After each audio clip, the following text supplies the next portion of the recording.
अभी तक अपन ने इस चैप्टर में जितनी भी कंसंट्रेशन टर्म्स आपके सिलेबस में गिवन हैं वो सारी देख ली थी। अब अपन यहां पर एक्चुअल मीन्स में सॉल्यूशन चैप्टर शुरू करेंगे। अगर मैं सॉल्यूशन चैप्टर की बात करूं तो आपको यहां पर कौन कौन से टॉपिक्स पढ़ने हैं वो एक बार मैं आपको बता देता हूं। सबसे पहले अपन यहां पर देखेंगे रॉल्ड्स लॉ, उसके बाद अपन देखेंगे ideal and non ideal solution की थ्योरी। इस थ्योरेटिकल पार्ट से एक क्वेश्चन डेफिनेटली आता है। इसके बाद अपन देखेंगे colligative property, abnormal colligative property, azeotropic mixtures and Henry law. तो सबसे पहले अपन यहां पर शुरू करने जाएंगे रॉल्ड्स लॉ। अब रॉल्ड्स लॉ को समझने से पहले अपन को यहां पर एक टर्म समझनी पड़ेगी जिसे अपन बोलते हैं वेपर प्रेशर।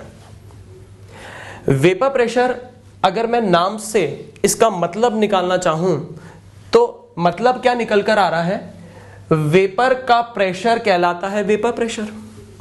अगर बिल्कुल बच्चों वाली डेफिनेशन बोलूं, अगर मैं किसी 4th स्टैंडर्ड के बच्चे को बोल दूं कि बेटा इस नाम से क्या मतलब निकल कर आ रहा है, तो वो भी क्या बोलेगा, सर वेपर जो मारे प्रेशर उसे बोलते हैं वेपर प्रेशर, यही बोलेगा।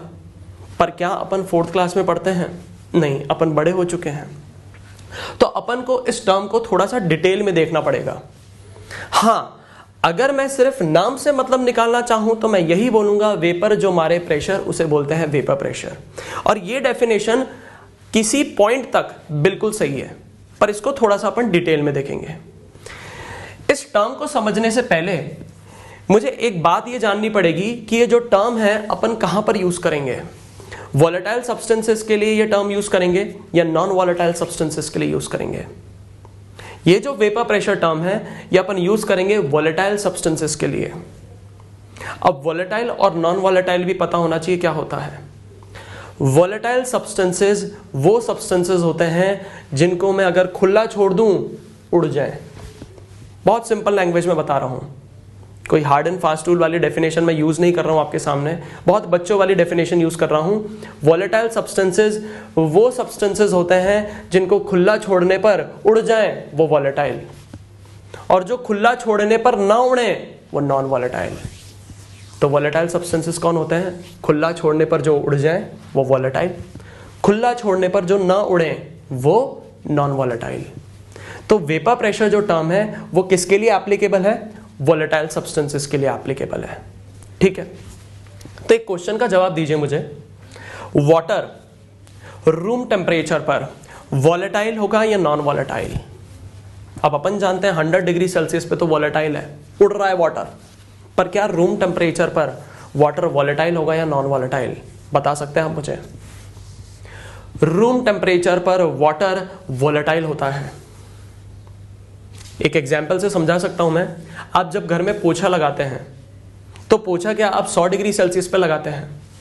नहीं, पोछा आप रूम टेम्परेचर पे लगाते हैं और आपको दिखाई दे रहा होता है कि जो पोछा लगाते हैं अपन वो गीला गीला होता है और थोड़ी देर बाद वो सूख जाता है। मतलब मैं कह सकता हूं रूम टेम्परेचर पर भी वाटर क्या हो रहा है? इवेपोरेट हो रहा है। ये बात समझ में आ रही है? ठीक है, अब अगर मैं वेपर प्रेशर टर्म की बात करूं तो इस टर्म को अपन डायग्राम से समझेंगे। डायग्राम से एक दिमाग में पिक्चर भी क्लियर होती जाएगी। तो यहां पर मैंने क्या करा, एक कंटेनर ले लिया और इस कंटेनर में मैंने वॉलेटाइल लिक्विड फिल कर दिया। क्या फिल कर दिया? वॉलेटाइल लिक्विड फिल कर दिया, और इस लिक्विड का मैंने नाम दे दिया A, liquid A. Liquid A volatile liquid है। वॉलेटाइल का मतलब क्या होता है? खुला छोड़ने पर जो उड़ जाए, खुला छोड़ने पर जो इवेपोरेट हो जाए वो होता है वॉलेटाइल। ठीक है, अब मुझे पता है इस लिक्विड में बहुत सारे मॉलिक्यूल्स होंगे, अलग अलग मॉलिक्यूल्स की अलग अलग एनर्जी होगी। किसी मॉलिक्यूल्स की एनर्जी ज्यादा होगी, किसी मॉलिक्यूल्स की एनर्जी कम होगी। तो मैं यहां से कह सकता हूं जिन मॉलिक्यूल्स की एनर्जी ज्यादा होगी वो इवेपोरेट हो जाएंगे, वो वेपर में कन्वर्ट हो जाएंगे, और जिन मॉलिक्यूल्स की एनर्जी कम होगी वो यहां पर लिक्विड फेज में ही रहेंगे। यहां तक बात समझ में आती है? अब एक बात मुझे बताइए, जिनकी एनर्जी ज्यादा थी वो इवेपोरेट हो जाएंगे। अब अगर वो इवेपोरेट हो गए तो वो ऊपर आ जाएंगे। अब आप मुझे बताइए, इवेपोरेट हो गए तो एटमॉस्फेयर में ये सारे गायब हो जाएंगे। अब अगर यहां पर वेपर ही नहीं रहेगा तो आप मुझे बताइए प्रेशर कौन लगाएगा? मुझे पता है लिक्विड क्या हो रहा है, इवेपोरेट हो रहा है, ये एटमॉस्फेयर में क्या हो जाएगा, उड़ जाएगा। अब अगर यहां पर वेपर ही नहीं रहेगा तो प्रेशर कौन लगाएगा? अपन को बात किसकी करनी है, वेपर प्रेशर की। तो अपन ने अब क्या करा, यहां पर लिड लगा दी। क्या लगा दी? लिड लगा दी, ढक्कन से इसको क्या कर दिया, ढक दिया। अब क्या होगा, ये जो वेपर्स हैं यहां पर इंटैक्ट ही रहेंगे, ठीक है। तो मैंने यहां पर देखा जिन मॉलिक्यूल्स की एनर्जी ज्यादा थी वो क्या हो गए, वेपराइज हो गए। मतलब मैं कह सकता हूं यहां पर कौन सा फिनोमेना शुरू हो गया, इवेपोरेशन बोल सकता हूं। तो यहां पर एक फिनोमेना शुरू हो गया, इवेपोरेशन। कौन सा फिनोमेना शुरू हो गया, इवेपोरेशन शुरू हो गया, ठीक है। अब जैसे ही लिक्विड मॉलिक्यूल्स वेपर में कन्वर्ट हुए तो वो यहां ऊपर आ गए। अब ये जो वेपर मॉलिक्यूल्स हैं अपन जानते हैं कोलिजन करेंगे, और याद करो कोलिजन थ्योरी में अपन ने देखा था कि जो गैसेस मॉलिक्यूल्स होते हैं वो 10 to the power 25 to 10 to the power 28 collision करते हैं पर सेकेंड पर यूनिट वॉल्यूम। मतलब यहां पर भी गैसेस मॉलिक्यूल्स क्या कर रहे होंगे, कोलिजन कर रहे होंगे। अब अगर कोलिजन करेंगे तो अपन को पता है जब जब कोलिजन होता है तो ट्रांसफर ऑफ एनर्जी होती है। किसी मॉलिक्यूल की एनर्जी बढ़ेगी तो किसी मॉलिक्यूल की एनर्जी क्या होगी, कम होगी। जिन मॉलिक्यूल की एनर्जी कम होगी मैं कह सकता हूं वो वेपर से वापस से लिक्विड में कन्वर्ट हो जाएंगे। कोलिजन के कारण ट्रांसफर ऑफ एनर्जी होगा। किसी मॉलिक्यूल की एनर्जी बढ़ेगी, जिनकी बढ़ेगी वो तो वेपर फेज में ही रहेंगे, पर जिनकी कम होगी मैं कह सकता हूं वो वेपर से वापस से लिक्विड में आ जाएंगे। अब अगर मॉलिक्यूल्स वेपर से वापस से लिक्विड में आ रहे हैं तो मैं कह सकता हूं यहां पर एक और फिनोमेना शुरू होता हुआ नजर आ रहा है जिसे अपन बोलेंगे कंडेंसेशन। तो आप मुझे बताइए सबसे पहले कौन सा फिनोमेना शुरू हुआ था, इवेपोरेशन या कंडेंसेशन? इवेपोरेशन। उसके बाद कौन सा शुरू हुआ, कंडेंसेशन। तो क्या मैं ऐसे बोल सकता हूं थोड़ी देर बाद इवेपोरेशन भी हो रहा होगा, कंडेंसेशन भी होगा, तो मैं कह सकता हूं कि एक ऐसा टाइम आएगा जब rate of evaporation and rate of condensation बराबर हो जाएगी। इनिशियली क्या हो रहा था, इवेपोरेशन हो रहा था, थोड़ी देर बाद क्या शुरू हो गया, कंडेंसेशन। तो मैं कह सकता हूं कुछ टाइम बाद होगा क्या कि जो रेट ऑफ इवेपोरेशन होगी वो किसके बराबर हो जाएगी, रेट ऑफ कंडेंसेशन के बराबर हो जाएगी। जब रेट ऑफ इवेपोरेशन और रेट ऑफ कंडेंसेशन बराबर हो जाएगा तो क्या मैं ऐसे बोल सकता हूं इक्विलिब्रियम स्टेट एस्टैब्लिश हो जाएगी। और इक्विलिब्रियम भी कौन सा होगा यहां पर, स्टैटिक इक्विलिब्रियम होगा या डायनामिक? डायनामिक इक्विलिब्रियम होगा। क्यों? क्योंकि ये जो इक्विलिब्रियम है ये कंटिन्यूअसली चलता जा रहा है।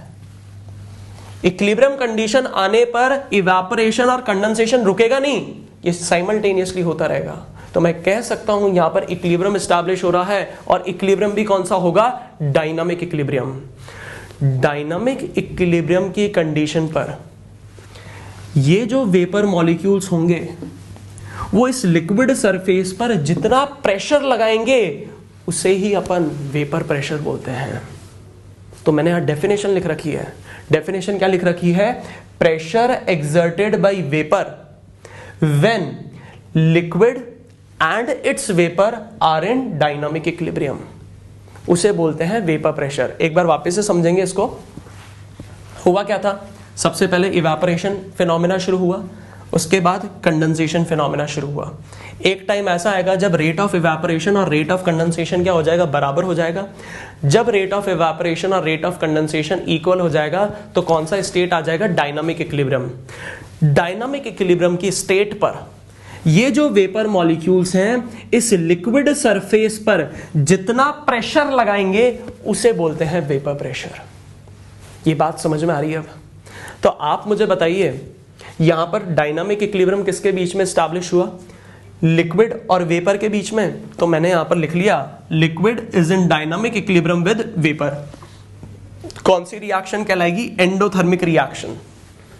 ठीक है, अपन जानते भी हैं जब लिक्विड वेपर में कन्वर्ट होता है तो मुझे एनर्जी देनी पड़ती है, और ये जो फिनोमिना हुआ है ये अपने आप हुआ है। एनर्जी कहाँ से ली है? एटमॉस्फेयर से। एनर्जी कहाँ से आई है? इनके पास खुद के पास जो मॉलिक्यूल्स के पास एनर्जी थी वहां से आई है। इसलिए ये मॉलिक्यूल्स क्या हो गए? इवेपोरेट हो गए, और थोड़ी देर बाद क्या शुरू हो गया? कंडेंसेशन शुरू हो गया। तो मैं कह सकता हूं ये प्रोसेस कौन सा होगा? एंडोथर्मिक प्रोसेस होगा। ठीक है, अब मुझे दिखाई दे रहा है इक्विलिब्रियम कंडीशन एस्टैब्लिश हुई है। इक्विलिब्रियम कंडीशन पर क्या मैं इक्विलिब्रियम कांस्टेंट लिख सकता हूं? इक्विलिब्रियम कांस्टेंट में लिखने जा रहा हूं प्रेशर के टर्म्स में, तो रिप्रेजेंट करता हूं केपी से। केपी का एक्सप्रेशन क्या होता है? Active mass of product divided by active mass of reactant.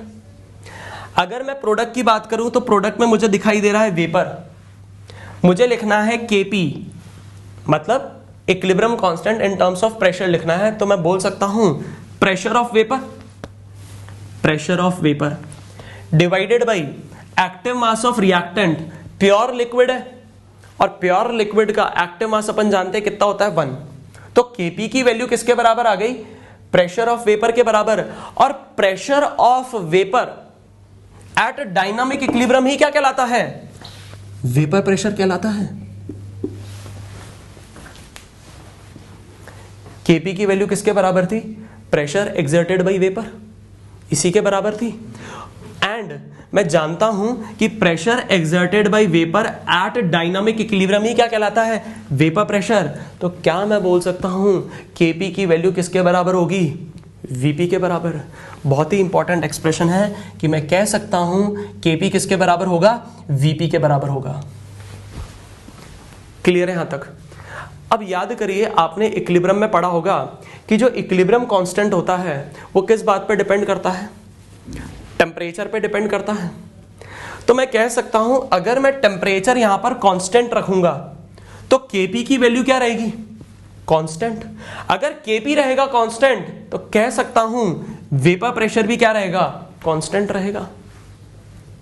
अच्छा मुझे एक बात भैया बताइए, अगर मैं टेम्परेचर चेंज करता हूं तो केपी चेंज हो जाएगा, तो कह सकता हूं वीपी भी चेंज हो जाएगा।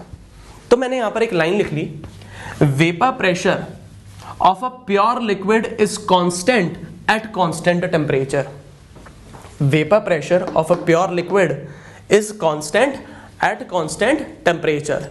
टेम्परेचर कांस्टेंट रहेगा तो केपी कांस्टेंट रहेगा, केपी कांस्टेंट है तो वीपी भी क्या रहेगा? कांस्टेंट ही रहेगा। यहां तक बात समझ में आ रही है? अब नेक्स्ट अपन को यहां पर देखना है vapour pressure of a pure liquid depends on. Pure liquid का वेपर प्रेशर किन किन चीजों पर डिपेंड करता है? यहां पर बात किसकी चल रही थी? प्योर लिक्विड की चल रही थी। तो सबसे पहला फैक्टर है नेचर ऑफ लिक्विड। अगर मैं नेचर ऑफ लिक्विड की बात करूं तो मैं ऐसे समझ सकता हूं इसको कि किसी पर्टिकुलर लिक्विड में सपोज करो intermolecular forces of attraction weak है, मतलब मॉलिक्यूल्स दूर दूर हैं, इनके बीच का जो इंटरेक्शन है वो वीक है। अब आप मुझे बताइए किसी लिक्विड में अगर इंटरमॉलिक्यूलर फोर्सेस वीक हैं तो यहां पर वेपर ज्यादा बनेंगे या कम? मैं कह सकता हूं अगर इंटरमॉलिक्यूलर फोर्सेस वीक हैं तो वेपर बनेंगे ज्यादा। अब अगर वेपर बनेंगे ज्यादा तो प्रेशर भी लगेगा ज्यादा, तो कह सकता हूं वेपर प्रेशर भी निकल कर आएगा ज्यादा। ये बात समझ में आती है? क्योंकि अपन जानते हैं अगर इंटरमॉलिक्यूलर फोर्सेस वीक होंगे तो मॉलिक्यूल्स आसानी से वेपर्स में कन्वर्ट हो जाएंगे। अच्छा मुझे एक बात बताइए, अगर इंटरमॉलिक्यूलर फोर्सेस स्ट्रांग होंगे, मॉलिक्यूल्स एक दूसरे से जकड़े हुए होंगे, अट्रैक्टेड होंगे, तो क्या ये आसानी से वेपर्स में कन्वर्ट हो पाएंगे? नहीं। अगर ये आसानी से वेपर्स में कन्वर्ट नहीं हो पाएंगे तो मैं कह सकता हूं वेपर बनेंगे कम, तो लगने वाला प्रेशर भी होगा कम, तो वेपर प्रेशर भी निकल कर आएगा कम। तो क्या मैं अपनी बात कंक्लूड करके ऐसे बोल सकता हूं जहां पर इंटरमॉलिक्यूलर फोर्सेस वीक होंगे, तो आप मुझे बताइए जहां इंटरमॉलिक्यूलर फोर्सेस वीक होंगे तो ज्यादा बनेगा वेपर या कम बनेगा वेपर? ज्यादा बनेगा वेपर। अगर ज्यादा बनेगा वेपर तो ज्यादा लगेगा प्रेशर, तो ज्यादा होगा वेपर प्रेशर। बात समझ में आई? अरे वाह, ये तो एक लाइन बन गई। ज्यादा बनेगा वेपर तो ज्यादा लगेगा प्रेशर, तो ज्यादा होगा वेपर प्रेशर। तो मैं कह सकता हूं liquid having less intermolecular forces have more vapour pressure. बात समझ में आ रही है? नेक्स्ट फैक्टर है टेम्परेचर। तो प्योर लिक्विड का जो वेपर प्रेशर होता है वो कुल मिलाकर सिर्फ दो ही चीजों पर डिपेंड करता है, नेचर ऑफ लिक्विड और टेम्परेचर। तो नेक्स्ट फैक्टर क्या है? टेम्परेचर। ये टेम्परेचर वाला फैक्टर आप आसानी से समझ भी गए होंगे। अगर मैं टेम्परेचर बढ़ाऊंगा तो आप ही मुझे बताइए ज्यादा बनेगा वेपर या कम बनेगा वेपर? टेम्परेचर बढ़ाएंगे तो ज्यादा बनेगा वेपर, तो ज्यादा लगेगा प्रेशर, तो ज्यादा होगा वेपर प्रेशर। ये बात समझ में आ रही है? तो अपन आसानी से समझ सकते हैं कि अगर अपन टेम्परेचर बढ़ाएंगे तो वेपर प्रेशर भी होगा ज्यादा। ठीक है। अच्छा, टेम्परेचर का फैक्टर अपन एक और तरीके से समझ सकते हैं। मुझे पता है ये कौन सी रिएक्शन है, एंडोथर्मिक रिएक्शन है। एंडोथर्मिक रिएक्शन में अगर मैं टेम्परेचर इंक्रीज करता हूं तो आपने केमिकल इक्विलिब्रियम में ली चैटेलियर्स प्रिंसिपल पढ़ रखा है। ली चैटेलियर्स प्रिंसिपल क्या बोलता था कि अगर एंडोथर्मिक रिएक्शन है और अपन टेम्परेचर इंक्रीज करेंगे तो जो रिएक्शन है वो किस डायरेक्शन में मूव करेगी? फॉरवर्ड डायरेक्शन में मूव करेगी। तो एंडोथर्मिक रिएक्शन के केस में अगर मैं टेम्परेचर इंक्रीज कर रहा हूं तो लिक्विड ज्यादा किस में कन्वर्ट होगा? वेपर में कन्वर्ट होगा। तो टेम्परेचर बढ़ाने पर वेपर बनेगा ज्यादा, तो प्रेशर भी लगेगा ज्यादा, तो वेपर प्रेशर भी होगा ज्यादा। ये दूसरा एक्सप्लेनेशन हो गया टेम्परेचर का। तीसरा एक्सप्लेनेशन भी मैं आपको दूंगा यहां पर। ये जो एक्सप्लेनेशन है ये दिया था क्लॉसियस क्लैपेरॉन ने, और इसको समझाया था अपनी इक्वेशन की मदद से जिसे अपन बोलते हैं Clausius Clapeyron's equation. Clausius Clapeyron's equation कौन सी है देख लेते हैं। log P2 upon P1 is equals to delta H vaporisation upon 2.303 R bracket में 1 upon T1 minus 1 upon T2। ये जो इक्वेशन है ये कहलाती है क्लॉसियस क्लैपेरॉन्स इक्वेशन। अब आप खुद देखिए ये जो इक्वेशन नजर आ रही है आपको बोर्ड पर, ये कुछ जानी पहचानी सी नजर आ रही है। इस इक्वेशन में जो टर्म्स हैं ये कुछ जाने पहचाने से हैं। आप याद करिए अरेनियस इक्वेशन भी कुछ इस तरीके से ही नजर आती थी, और केमिकल इक्विलिब्रियम में जब अपन ने वॉन हॉफ इक्वेशन पढ़ी थी वो भी कुछ ऐसी ही नजर आती थी। यहां पर P1 और P2 क्या है? P1 and P2 are vapour pressure at temperature T1 and T2 respectively. Delta H vaporisation क्या है? Delta H vaporisation is heat of vaporisation. क्या मैं कहीं भी ऐसे बोल सकता हूं temperature is directly proportional to vapour pressure? बोल सकता हूं क्या temperature is directly proportional to vapour pressure? ये मेरा कहना सही होगा क्या? ये मेरा कहना बिल्कुल गलत होगा। अगर मैं बोल रहा हूं temperature is directly proportional to vapour pressure, इसका मतलब ये होता है कि अगर मैं टेम्परेचर को करूंगा डबल तो वेपर प्रेशर भी होना चाहिए डबल, और ये बिल्कुल गलत है। मैं कहीं भी नहीं बोल सकता कि temperature is directly proportional to vapour pressure. इस डायरेक्टली प्रोपोर्शनल का मतलब होता है कि अगर टेम्परेचर को डबल कर रहा हूं तो वेपर प्रेशर भी डबल होगा। ये बिल्कुल गलत है, क्योंकि मुझे इस एक्सप्रेशन से नजर आ रहा है कि जो वेपर प्रेशर है और टेम्परेचर है वो डायरेक्टली प्रोपोर्शनल नहीं है, वो एक लॉगरिथम रिलेशन होल्ड कर रहे हैं। तो जब भी आपसे स्टेटमेंट में ही पूछ ले कि temperature is directly proportional to vapour pressure, ये कहना बिल्कुल गलत होगा। हां, अपन ये कह सकते हैं कि टेम्परेचर बढ़ाएंगे तो वेपर प्रेशर बढ़ेगा, ये अपन बोल सकते हैं। अब कितना बढ़ेगा वो इस रिलेशन से आएगा। लीनियर रिलेशन ये होल्ड नहीं कर रहा है। यहां तक बात समझ में आ रही है? तो अब अगर मैं क्लॉसियस क्लैपेरॉन इक्वेशन की डिफरेंशियल फॉर्म की बात करूं तो डिफरेंशियल फॉर्म आपको यहां पर बोर्ड पर गिवन है। डिफरेंशियल फॉर्म क्या दे रखा है आपको? dlnp upon dt is equals to delta H vaporisation upon RT square. तो ये क्या हो जाएगी? डिफरेंशियल इक्वेशन हो जाएगी किसकी? क्लॉसियस क्लैपेरॉन इक्वेशन की। अब आप खुद देखिए ये जो डिफरेंशियल फॉर्म है ये आपको कुछ जानी पहचानी सी लग रही होगी। याद करो केमिकल काइनेटिक्स में आपने अरेनियस इक्वेशन का डिफरेंशियल फॉर्म देखा था। वहां पर डेल्टा H वेपराइजेशन की जगह क्या था? Activation energy. P की जगह क्या था, रेट कांस्टेंट।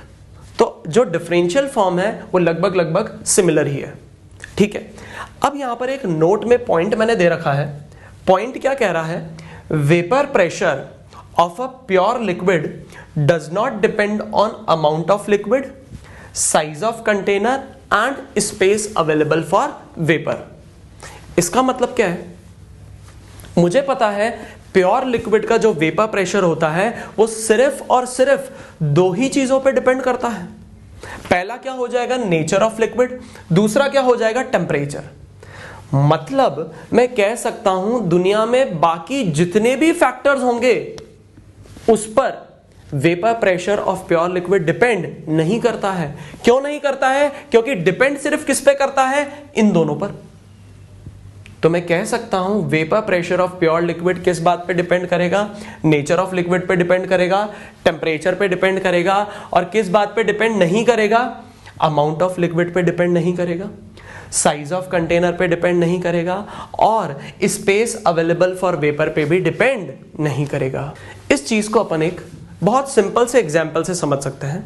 सपोज करो मैंने यहां पर 3 कंटेनर ले लिए, कंटेनर 1, कंटेनर 2 एंड कंटेनर 3। तीनों कंटेनर का शेप, साइज और वॉल्यूम क्या है, सेम। इन तीनों कंटेनर में मैंने प्योर वोलेटाइल लिक्विड फिल कर दिया। क्या फिल कर दिया, प्योर वोलेटाइल लिक्विड तीनों कंटेनर में मैंने क्या कर दिया, फिल कर दिया, और सेम अमाउंट से फिल करा, ठीक है। कंटेनर 2 और कंटेनर 3 को मैंने पास पास रख रखा है। अब मुझे एक बात बताइए, तीनों में वोलेटाइल लिक्विड है, मतलब तीनों कंटेनर में वेपर्स का फॉर्मेशन होगा, और मैंने क्या लगा रखी है, लिड लगा रखी है। तीनों कंटेनर सेम टेम्परेचर पर मौजूद है, मतलब मैं कह सकता हूं तीनों कंटेनर की जो कंडीशंस हैं वो क्या है, सेम है। तो आप मुझे बताइए कि यहां पर जो वेपर्स बनेंगे उन वेपर्स के मैं मोल मान सकता हूं n और वॉल्यूम मान सकता हूं v। भाई गैस है तो मैंने क्या मान लिए, गैस के मोल कितने मान लिए, n, वॉल्यूम कितना मान लिया, v वॉल्यूम मान लिया। तो मैं यहां पर भी बोल सकता हूं गैस का मोल कितना होगा n, वॉल्यूम कितना होगा v। यहां पर भी गैस के मोल कितने होंगे n, वॉल्यूम कितना होगा v। तीनों में सेम ही होंगे क्योंकि कंडीशन भी सेम है और सारी चीजें मैंने क्या रख रखी हैं, सेम रख रखी हैं, ठीक है। अब मैंने क्या करा, ये दोनों कंटेनर जो थे उनको एक साथ जोड़ दिया। जोड़ा कैसे, इनके बीच की जो वॉल थी वो मैंने क्या कर दी, रिमूव कर दी, ठीक है। तो अब आप मुझे बताइए कंटेनर मेरे पास कितने रह गए, 1 और 2, दो ही कंटेनर रह गए।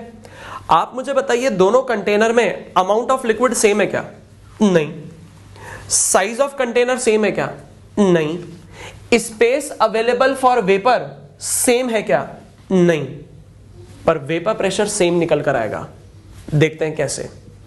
अगर मैं बात कर रहा हूं वेपर प्रेशर की, मतलब वेपर्स की बात चल रही है, गैस की बात चल रही है, तो गैस के लिए अपन इक्वेशन क्या यूज कर सकते हैं, PV is equals to nRT। मान लेते हैं वेपर प्रेशर कंटेनर 1 में P है, वेपर प्रेशर कितना माना मैंने, P है, तो मैं बोल सकता हूं PV is equals to nRT। तो P की वैल्यू क्या निकल कर आ जाएगी, nRT बाई V। बात समझ में आ रही है। N क्या है, गैसेस मोल्स, V क्या है, वॉल्यूम, R और T कांस्टेंट है, ठीक है। यहां पर भी वेपर प्रेशर निकाल लें। यहां का वेपर प्रेशर मैंने मान लिया P डैश, गैसेस मोल्स मैंने मान लिए N डैश, वॉल्यूम मैंने मान लिया V डैश, R और T क्या है, कांस्टेंट। तो मैं लिख सकता हूं P dash V dash is equals to N dash RT। अब अगर मैं V डैश की बात करूं तो V डैश क्या है, volume occupied by gases molecules. Total volume मैं बोल सकता हूं 2V हो जाएगा। Total number of gases moles कितने हो जाएंगे, 2N। तो मैं बोल सकता हूं V डैश की वैल्यू क्या हो जाएगी, 2V, N डैश की वैल्यू हो जाएगी 2N। तो वैल्यूज जब सब्सटीट्यूट करूंगा तो बोल सकता हूं P dash into 2V is equals to 2N RT। साफ साफ नजर आ रहा है कि ये जो 2 है ये कैंसिल आउट हो गया, तो अल्टीमेटली मेरे पास क्या रह गया, P dash is equals to nRT by V, और ये जो P डैश है कह सकता हूं P के बराबर है। तो आप मुझे बताइए क्या मैं ऐसे बोल सकता हूं vapour pressure of a pure liquid does not depend on amount of liquid, size of container and space available for vapour. तो मैं कह सकता हूं वेपर प्रेशर प्योर लिक्विड का सिर्फ और सिर्फ किन चीजों पे डिपेंड करता है? नेचर ऑफ लिक्विड और टेम्परेचर पर। तो एक एग्जांपल से और समझते हैं इस चीज को। सपोज करो मेरे पास बॉटल है, इस बॉटल में मैंने प्योर वोलेटाइल लिक्विड फिल कर दिया। प्योर वोलेटाइल लिक्विड मान लो वाटर ही मैंने फिल कर दिया। इस बॉटल में अगर मैं वाटर 100 ml भरूं या 200 ml भरूं या 300 ml भरूं, प्योर लिक्विड का वेपर प्रेशर फिक्स टेम्परेचर पर इस बात पर बिल्कुल भी डिपेंड नहीं करेगा कि इसमें अमाउंट ऑफ लिक्विड कितना है। मैंने क्या बोला? प्योर लिक्विड का वेपर प्रेशर फिक्स टेम्परेचर पर इस बात पर बिल्कुल भी डिपेंड नहीं करता है कि इसमें आपने वाटर 100 ml भरा है, 200 ml भरा है या 300 ml भरा है। वेपर प्रेशर कांस्टेंट रहेगा। क्लियर है यहां तक सभी को? तो यहां पर आपका खत्म होता है वेपर प्रेशर टर्म।